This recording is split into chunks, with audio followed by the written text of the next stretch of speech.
Joe Biden and the Cost of Living. By Jeffrey Folks. I've always thought the phrase cost of living was an odd one. Ideally, there should not be a cost to live.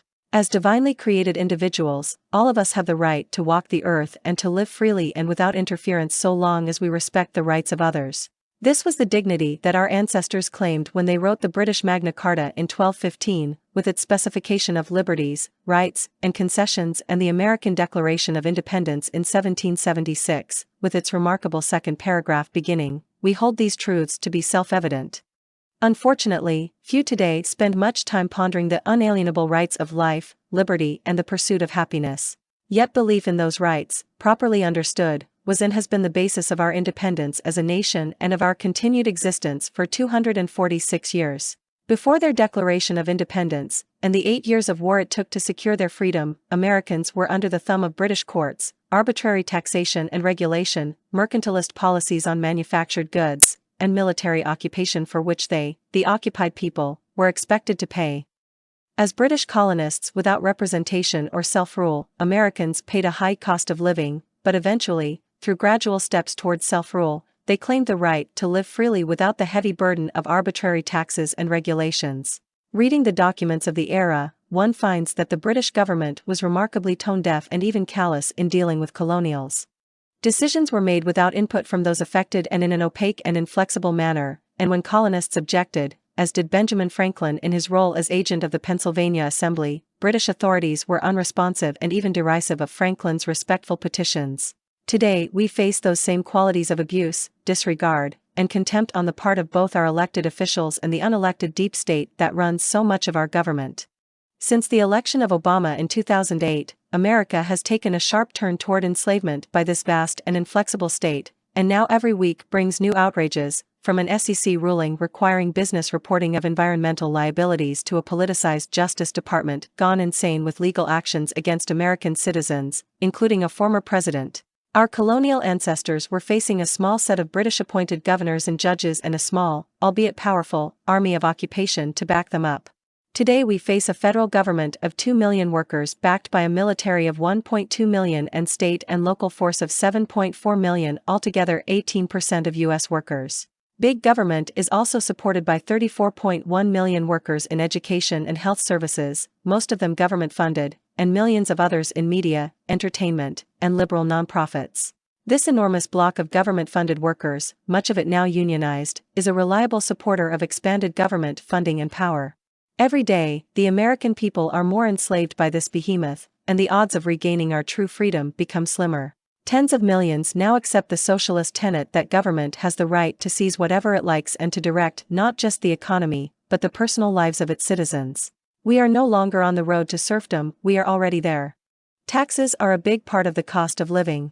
After making a lifetime of payments to pay off a mortgage, one should not face losing one's home because of property taxes, but in many locales, property taxes are a huge burden. New Jersey, at 2.21%, has the highest property tax in the country, but Illinois and New Hampshire are not far behind, versus Hawaii, with 0.3%. On a $1 million home, as many middle-class homes are in New Jersey, one would be paying $22,100 annually in property taxes that, in addition to home insurance, maintenance, utilities, and other expenses, hapless New Jersey also has the second highest utility costs. There are also state, federal, and local personal income taxes, payroll and FICA taxes, capital gains taxes, sales taxes, gasoline taxes, car license taxes, usage fees, and, when you're done, estate and inheritance taxes.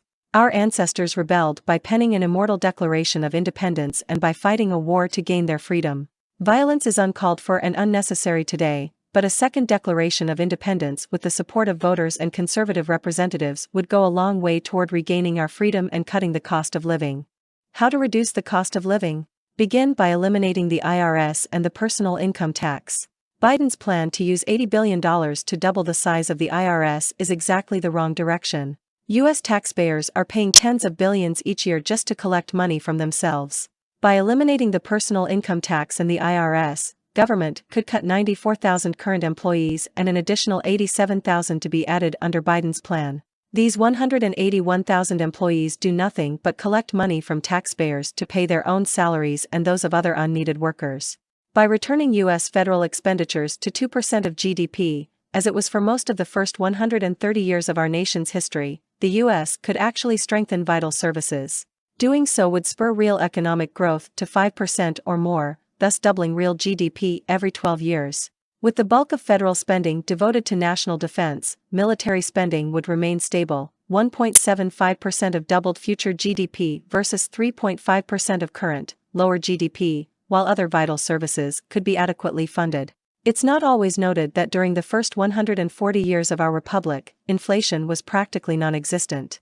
A loaf of bread that cost a penny in 1784 still cost a penny in 1914, until Wilson began expanding the size and scope of government.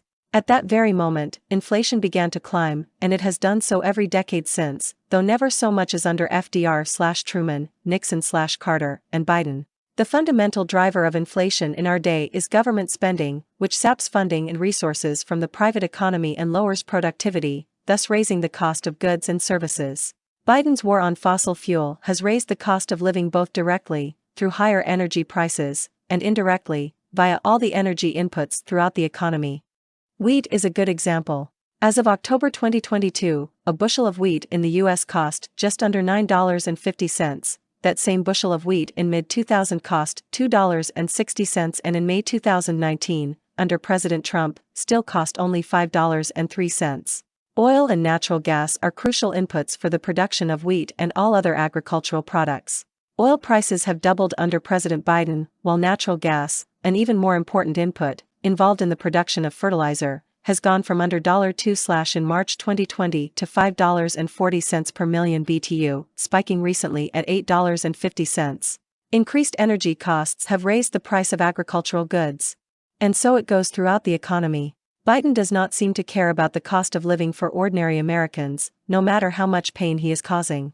The ideal of freedom and the goal of small government, ideas so precious to our founders, are despised by progressives and, in a now routine Orwellian twist, said to be a tax on democracy. But the only way for true democracy to survive in the era of big government is to begin the process of reducing the size and power of government. Ideally, the basic cost of living everywhere should be no more than what it costs to shelter, feed, and clothe oneself. Absent the burden of government taxation and regulation, these costs would be very low in the U.S. For most of our modern history. A bushel of wheat cost less than $5, and a small apartment could be rented for $200-300 per month. Biden has raised the cost of living to much higher levels because, like most liberals, he seems oblivious toward those who actually pay the higher costs that government imposes.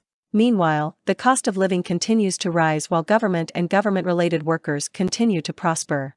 Jeffrey Folks is the author of many books and articles on American culture, including Heartland of the Imagination, 2011.